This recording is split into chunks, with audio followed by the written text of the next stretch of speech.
Okay, let's talk about that feeling. You know the one. That little voice in your head that says investing, well, that's for other people. People with way more money, a bigger salary, or just some kind of head start you don't have.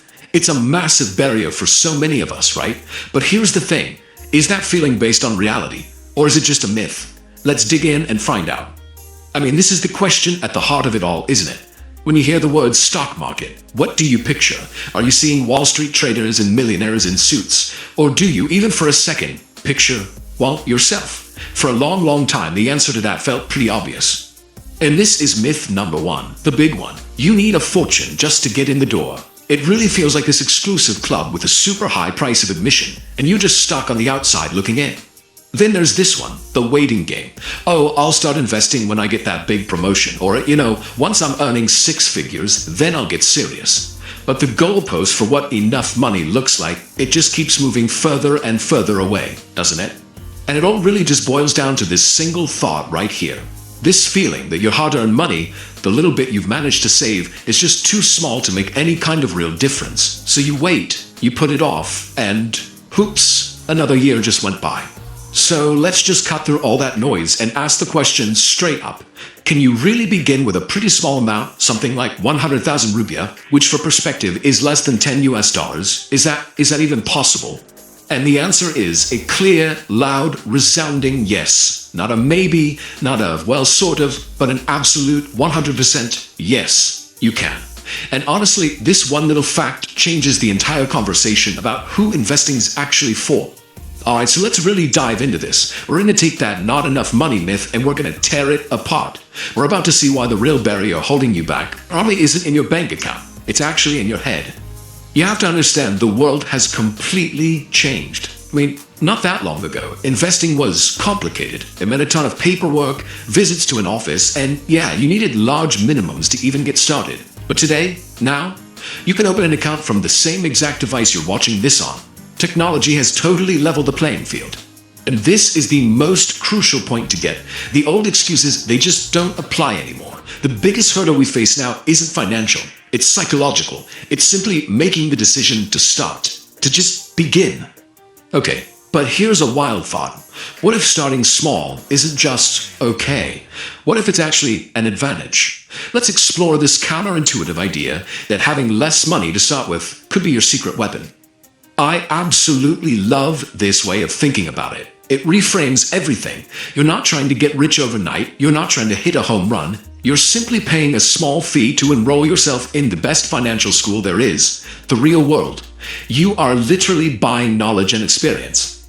And this is what that education fee buys you. Sure, you learn the mechanics of buying and selling, but way more importantly, you learn about your own emotions. You get to feel the excitement when investment goes up, and you feel that little gut punch when it drops. But the stakes are low. Trust me, it is so much better to learn how to stay calm when you have $10 on the line than when you have 10,000. So we've established that starting small is all about learning. Now let's talk about the real engine of building wealth, habit. Because it's not about how much you start with. It's all about what you do next, and the time after that, and the time after that.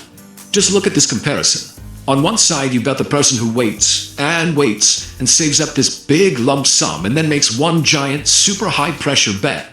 On the other side, you have the person who just starts. They put in a little bit on a regular basis, learning as they go. Now, over the long run, who do you think builds a more resilient and successful portfolio? It is almost always the consistent investor. So let's be crystal clear about your real goals right now. Your job is not to triple your money in a month. No, your job is to learn the process, to understand your own reactions to the market swings, and most importantly, to build the habit of putting money to work. Your goal is to make it as normal and automatic as paying your phone bill. And why is that habit so powerful? It comes down to one incredible word: compounding. This is the magic that happens when your earnings start earning their own money. I mean, imagine you earn $1 in returns. Well, next year, you're not just earning returns on your original investment, you're earning them on that extra dollar too. It's kind of slow at first, but over time, it becomes this unstoppable force for growth. It's amazing. And finally, let's talk about risk, because most beginners are absolutely terrified of losing money. I get it. But what if we've been afraid of the wrong thing this whole time? Well, managing risk starts with choosing wisely. This isn't about gambling on some trendy stock that everyone's hyping up and promising the world overnight. No.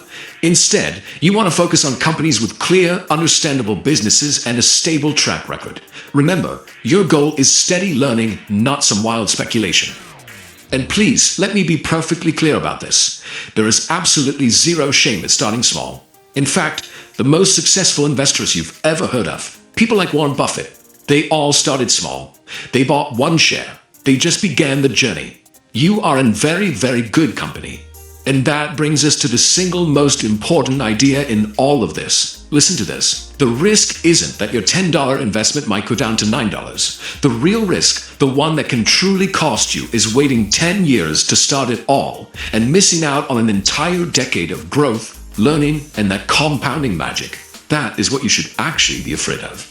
So instead of waiting for the perfect moment or for some mythical large amount of money to magically appear, the best decision you can make is the one you make today. Every journey begins with a single step. So what's your first step going to be?